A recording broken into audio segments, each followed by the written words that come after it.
गिरिराज जी, आप तो सबसे पहले अपना वोट डाल के आ गए, हालांकि आपका वोट बेगूसराय में नहीं है अभी तक, क्या जानकारी? मैं अभी देखिए कितना सजगता से वोट डाल करके बगल से बढ़िया से आया हूँ मुंगेर लोकसभा में, और 7:25 में हम अपने बेगूसराय के चकिया बूथ पे पहुँच गया। तो वहाँ भी जीतेंगे, यहाँ भी जीतेंगे, और बिहार के 40 के 40 सीट मोदी के खाते में जाएगा। बिल्कुल, ये बहुत ही प्रेरणादायक बात है कि गिरिराज जी खुद इतनी सुबह सबसे पहले कतार में जाकर आप मौजूद थे। सर, ये बताइए कि बेगूसराय में इस बार लोग कह रहे हैं कि थोड़ी बदलाव की स्थिति है, क्योंकि जो इंडिया ब्लॉक है उसने एक अलग जातिगत समीकरण MY का फैक्टर जो है वहाँ पर फिर यहाँ लाने की कोशिश की है। क्या इस बार मुकाबला कड़ा है? अगर क्रिया की प्रतिक्रिया होती है, अगर एक वर्ग इकट्ठा होकर मोदी के खिलाफ वोट डालेंगे तो दूसरे वर्ग उनके विरोध में डालेंगे। ये भी होता है, क्रिया की प्रतिक्रिया होती है। तो आपको क्या उम्मीद है इस बार, क्या रहेगा मार्जिन? मार्जिन उससे अधिक रहेगा। सर, ये जो 75 साल की उम्र वाला जो बात है अरविंद केजरीवाल की तरफ से जो कही गई है, आजकल अंतरिम बेल पर बाहर आए हैं तो वो कह रहे हैं कि 75 साल की उम्र में मोदी जी रिटायर हो जाएंगे। आपके लिए भी कहा जा रहा था, लेकिन आपको टिकट मिला और आप प्रत्याशी हैं। देखिए, मोदी जी को देश की जनता अभी नहीं बल्कि जब तक वो काम करने लायक रहेंगे देश का नेतृत्व करते रहेंगे। इन घोटालेबाजों को मोदी से डर लगता है, इसीलिए अभी तो बेल पर आए हैं केजरीवाल, फिर जेल जाएंगे। गिरिराज सर, मैं आपको तब से जानती हूँ जब ये सनातन या हिंदुत्व की बात करना बहुत ज़्यादा ट्रेंड में नहीं था। इस बार आपको क्या लगता है कि जो मुद्दा है वो क्या है?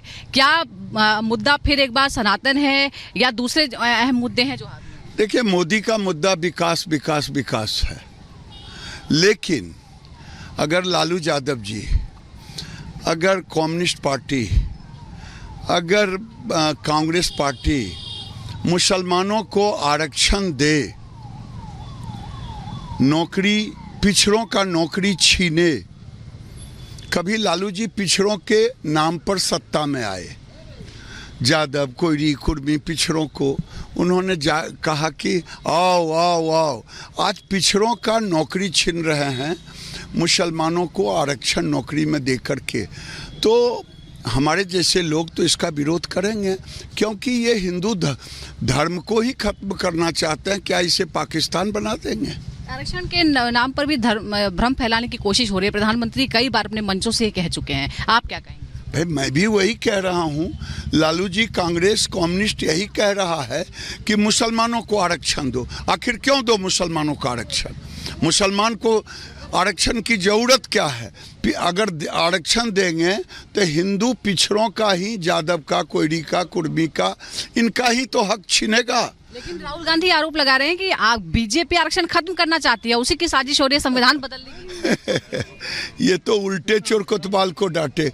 राहुल गांधी क्या बोलते हैं उनको खुद ही नहीं पता है, वो बोलते क्या हैं, क्योंकि उनको पता ही नहीं है। अगर गाय के एक बछड़ा और बछड़ी का जमात रहे और कहे निकाल के लाओ बाछा, तो निकाल के लाएंगे बाछी। यही राहुल गांधी है।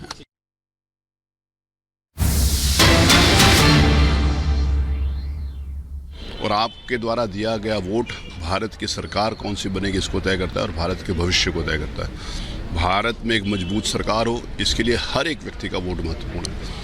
कभी कभी लोग कहते हैं कि एक वोट से क्या फ़र्क पड़ता है, मैं कहता हूँ एक वोट से भी फ़र्क पड़ता है, क्योंकि सब लोग एक एक वोट डालते हैं, एक से ज़्यादा कोई डालता नहीं। तो हर एक वोट महत्वपूर्ण है, हर एक वोट महत्वपूर्ण है, और हर एक वोट सरकार बनाने के लिए अपना योगदान देता है। तो मैं सबसे निवेदन करूँगा कि घर से निकलकर भारत के उज्ज्वल भविष्य के लिए जो एक परिकल्पना माननीय प्रधानमंत्री जी ने दी है कि हमारे 100 साल की आज़ादी के बाद का भारत कैसा होगा, आज जिस समय 100 साल हो जाएंगे 2047 में, तब का भारत कैसा होगा, इसके लिए काम करना है।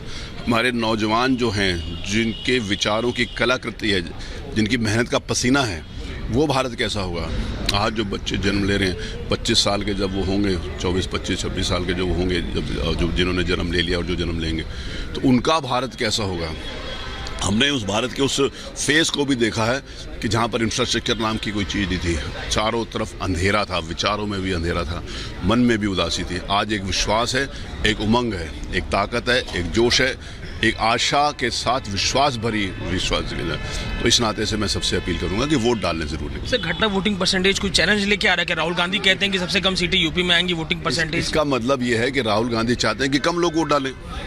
ये साफ है ना। देखिए, लोकतंत्र में लोग ज़्यादा वोट डालें, ये तो हर राजनीतिक दल का कर्तव्य होता है। वो इस बात को कहेंगे कि लोग वोट कम डालें, इसका मतलब वो लोकतंत्र के सच्चे प्रहरी नहीं है। उनको भी इस बात की अपील करनी चाहिए कि वोट लोग ज़्यादा डालें। अगर वोट कम पड़ रहे हैं तो वो लोग हो सकता है निराश हो गए हों, जो इस प्रकार के लोग थे जिनको उम्मीद नहीं थी कि यार अब हम कुछ बिगाड़ सकते हैं, हो सकता है वो लोग घर में बैठ गए। कन्नौज को लेकर अखिलेश यादव ने सुबह ट्वीट किया, उसमें उन्होंने कहा कि जो अधिकारी वहां पहुंचे हैं लोगों को वोट देने से रोकेंगे तो सरकार बदलेगी। तो देखिए, अभी इशू है कि अभी तो 7 बजे नहीं, 7 बजे से पहले उन्होंने कह दिया है, मतलब वोटिंग शुरू होने से पहले उन्होंने कह दिया कि लोग आ नहीं रहे, लोग अधिकारी रोक रहे हैं। यहाँ पर हम सब लोग आ रहे हैं, आपका भी कैमरा है और निष्पक्ष मीडिया सारे के सारे सामने, सभी प्रकार की मीडिया, लोकतंत्र के चौथे स्तंभ के नाते से मीडिया। कहीं कोई अधिकारी रोक रहा है? कोई नहीं रोक रहा है। देखिए, आप सब लोग भी मीडिया के नाते से अंदर आए हैं, आप सब नीचे से, यहाँ से, अंदर से लेके बाहर तक सारी चीज़ें आप देख रहे हैं। जहाँ तक आपको अनुमान है वहाँ तक आप वहाँ सब चीज़ें आप देख रहे हैं। कहीं कोई किसी को रोकता हुआ नजर आ रहा है क्या? कोई किसी को लोकतंत्र में रोक नहीं सकता। हाँ, पहले ही सोच लिया हो कि पेचबंदी कर ली हो कि मुझे ये कहना है, बाद में तो मैं पहले ही कहना शुरू करूँ, तो उन्होंने कहा होगा। और ये इस वक्त आप उत्तर प्रदेश के विधानसभा स्पीकर सतीश महाना की बातचीत सुन रहे थे। लेकिन इस बीच आपको पश्चिम बंगाल के कृष्णानगर से बड़ी खबर बता दें, जहां पर सीपीआई और टीएमसी के कार्यकर्ताओं में भिड़ंत की खबर है। फिर एक बार हिंसा देखने को मिल रही है। चुनाव के दौरान हर फेज में यही देखने को मिला है पश्चिम बंगाल में, और इस बार लेफ्ट और टीएमसी के कार्यकर्ताओं में भिड़ंत हो गई है कृष्णानगर इलाके में। हम तस्वीरें भी आपको दिखा रहे हैं। इसी तरह की तस्वीरें हमने आपको पिछले 3 चरणों में भी दिखाई थी। कहीं ना कहीं किसी तरह की तोड़फोड़ या हिंसा की खबरें हर बार पश्चिम बंगाल से आई हैं। ये देखिए किस तरह का हंगामा यहाँ पर हुआ, आमना सामना हो गया, क्योंकि टीएमसी पर कई बार इस तरह के आरोप लगे हैं कि जो टीएमसी, क्योंकि राज्य में उसकी सरकार है तो कई जगह उसके कार्यकर्ता गुंडागर्दी करने की कोशिश करते हैं, और लेफ्ट और टीएमसी की जो अदावत है वो पुरानी है। और एक बार फिर इस दौरान देखने को मिली है पश्चिम बंगाल में। आज चुनाव के दिन आज चौथे चरण में मतदान हो रहा है, और ये कृष्णानगर इलाका बताया जा रहा है जहाँ पर सीपीआई और टीएमसी के कार्यकर्ता आपस में भिड़ गए हैं। और इस बीच चौथे चरण का मतदान, तो लगातार मतदाता अपने घरों से निकल रहे हैं मतदान के लिए अलग अलग जगह पर, और हैदराबाद में असदुद्दीन ओवैसी ने भी अपने मताधिकार का इस्तेमाल किया है। सीधे आपको हैदराबाद में बड़ी जानकारी यही मिल रही है कि असदुद्दीन ओवैसी ने अपना वोट कास्ट कर लिया है, और हैदराबाद एक ऐसी सीट जिसकी चर्चा देश भर में रही। इस बार असदुद्दीन ओवैसी को चुनौती दे रही है बीजेपी की तरफ से माधवी लता, और वोट करने के लिए असदुद्दीन ओवैसी निकले। यानी एक तरफ देश भर में मतदान हो रहा है, बड़ी संख्या में मतदाता अपने घरों से निकल रहे हैं, दूसरी तरफ जो नेता चुनावी मैदान में हैं वो भी सुबह से ही एक एक करके अपने मत का इस्तेमाल करने के लिए निकल रहे हैं। और इसी कड़ी में एआईएमआईएम प्रमुख असदुद्दीन ओवैसी ने भी अपने मत का इस्तेमाल किया है, अपना वोट कास्ट किया है। हैदराबाद में इस बार फाइट बहुत तगड़ी है, बड़ी तस्वीर देखने को मिल रही है। अब सुनवाते हैं क्या कुछ कहा असदुद्दीन ओवैसी ने। बोलिए कि मौसम भी थोड़ा गर्मी में कमी आई, तो अब तो आपको निकलकर सबको अपने वोट का इस्तेमाल पूरे तेलंगाना में, हैदराबाद में, आंध्रा में। So how do you think the election has been going so far, 2024? How different is it than 2019? Every election cannot be the same as what it was 5 years ago.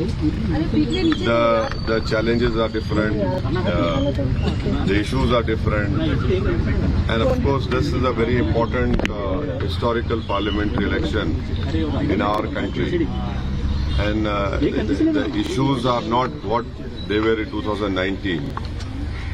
It is completely different issues, completely different objective, and people also have a different understanding and what they want for this country as compared to 2019. So would you say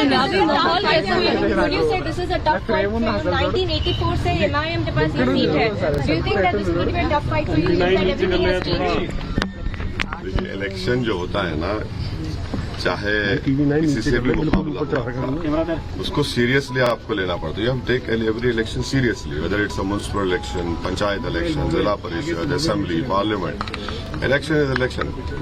You don't have this comfort of even blinking, so you'll have to take your every opponent, whether it is X, Y, Z, whatever it is, and then work hard, which we have done and which has always helped us in winning this seat. And hopefully around this time also, I'm sure that with the blessings of people and faith in Almighty Allah, we will be successful and will win with the same majority. तो देखा आपने, असदुद्दीन ओवैसी ने कहा है कि हालात बदले हुए हैं, अलग अलग तस्वीर देखने को मिल रही है। हम वोटर से भी बात करेंगे, लेकिन एक बार आपको लेकर चलते हैं बिहार। हमारी सहयोगी सुजाता के पास खबर है। बड़ी खबर क्या है, बताइए जरा। बिल्कुल मृदुल, वैसे मैं बिहार के बेगूसराय में मौजूद हूं, जहां पर बीजेपी के फायर ब्रांड नेता गिरिराज सिंह प्रत्याशी है। लेकिन इस बीच बड़ी खबर हैदराबाद से बता देते हैं, जहां पर बीजेपी के प्रत्याशी माधवी लता ने भी अपना वोट कास्ट किया है। और कई सालों बाद पहली बार ऐसा है जब हैदराबाद में कड़ी टक्कर देखने को मिल रही है। बराबरी का मुकाबला माना जा रहा है। असदुद्दीन ओवैसी को कड़ी चुनौती देने के लिए मैदान में उतारा है बीजेपी ने माधवी लता को। और माधवी लता ने जिस तरह का प्रचार प्रसार किया है, उससे वो लगातार लाइमलाइट में है, लगातार उनकी चर्चाएं हो रही हैं। और बहुत से ऐसे लोग मानते हैं कि इतने सालों में, 4 दशकों में ओवैसी परिवार को इतनी कड़ी टक्कर पहले कभी नहीं मिली थी जो माधवी लता दे रही हैं। उन्होंने अपना वोट दिया है और इससे पहले भी कई मामलों पर आमना सामना हो चुका है। कई बार तो माधवी लता ये भी कह चुकी हैं कि ओवैसी को रिटायरमेंट ले लेने चाहिए, बहुत उन्होंने काम कर लिया, अब वो काम करेंगी, नई दिशा देने का काम करेंगी। और अभी तक जो हैदराबाद में कार्य नहीं हो पाए हैं वो करेंगी, चाहे वो हिंदू हो या मुस्लिम। लगातार वो ये भी कहती हैं कि मुसलमानों की सियासत तो असदुद्दीन ओवैसी जरूर करते हैं, लेकिन उनके भले के लिए उन्होंने बहुत खास काम नहीं किया है, जबकि वो सभी वर्गों के लिए काम करना चाहती हैं और इसीलिए जनता उन्हें मौका जरूर देंगी। तो हैदराबाद में ओवैसी बनाम माधवी लता का नतीजा क्या होगा, ये 4 जून को पता चलेगा। लेकिन हम आपको तस्वीरें दिखा रहे हैं। पहले असदुद्दीन ओवैसी ने वोट किया, उसके बाद माधवी लता ने वोट डाला। और माधवी लता ने वोट डालने के बाद रिपब्लिक भारत से खास बातचीत की। क्या कहा, आपको सुनाते हैं। आप कास्ट कर चुके हैं, आपका वोट आप किस तरह से देखते हैं और सिचुएशन क्या है हैदराबाद पार्लियामेंट की? हैदराबाद पार्लियामेंट में मेरे हिसाब से काफ़ी जोश भरा हुआ है। पहली बार मैंने देखा है कि मज़हब से हट के लोग तरक्की के बारे में सोच रहे हैं। भड़काऊ भाषण से हटकर लोग अमन के बारे में सोच रहे हैं और गुंडागर्दी से हटकर जिन्होंने इनको सताया है उस डर से बाहर निकलकर हटकर लोग पहली बार स्वेच्छा देख रहे हैं, हिम्मत देख रहे हैं, आगे बढ़ने के लिए मुस्कुराहट शायद मुझे लगता है उन पर। आपको क्या लगता है ओवैसी के गढ़ में आप कंटेस्ट कर रही है, आप उन पे जीत पाएगी? क्योंकि वो 4 बार तो ऑलरेडी एमपी रह चुके हैं और इस बार 5th टाइम जो है वो कंटेस्ट कर रहे हैं। मैं एक ही बात कहूँगी आपसे, मैंने अपने हैदराबाद कॉन्स्टिट्यूएंसी का हर मतदाता का दिल जीत लिया है।